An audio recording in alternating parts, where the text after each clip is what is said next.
give us, your general thoughts on nuclear, and then let's use that as a segue to talk about your upcoming conference on uranium, because that's just coming up in a couple of weeks, right?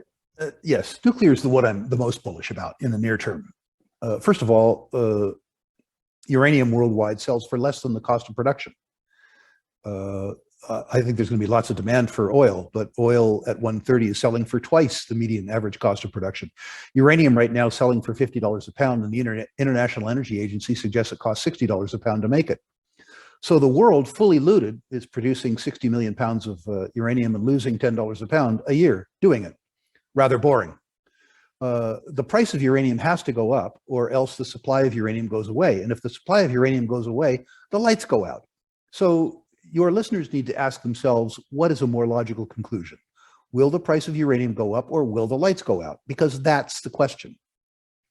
I think the answer is fairly clear.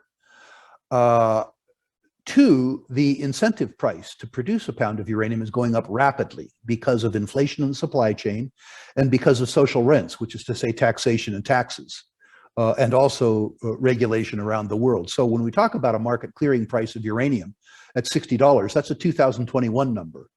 The market clearing price for uranium in 2024 is probably $75 a pound. I think it's inevitable that the price of uranium goes from $50 a pound to $75 a pound, a 50% increase from here in the 2 to 3 year time frame. And I think that there's a substantial chance that the price of uranium overshoots, because even if the price of uranium goes to the market clearing price, it's a capital intensive business with very long permitting times. And you can't just add supply with the flip of a switch. It could be 10 years before we impact supply. The second thing is what you suggested. There is the wind of political change in Europe, and in particular in Japan. The current oversupply of uranium came as a consequence of the Fukushima disaster, where the second largest nuclear fleet in the world, the Japanese fleet, was taken out of production. The Japanese, if my memory has served me well, have returned 10 or 12 reactors to service out of 40 or 50. But importantly, they're permitting another 18 for calendar 2022. If that happens, it will increase demand for uranium worldwide by about 10 million pounds. This demand will occur in a world where demand has already increased to pre-Fukushima levels as a consequence of nuclear plant construction, particularly in China.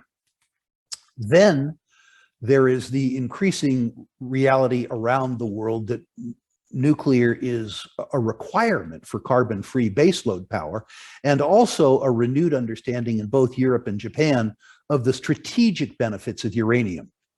The Japanese have favored uranium for years because a fairly small amount of uranium in inventory in Japan could power Japan Inc. for 5 or 6 years.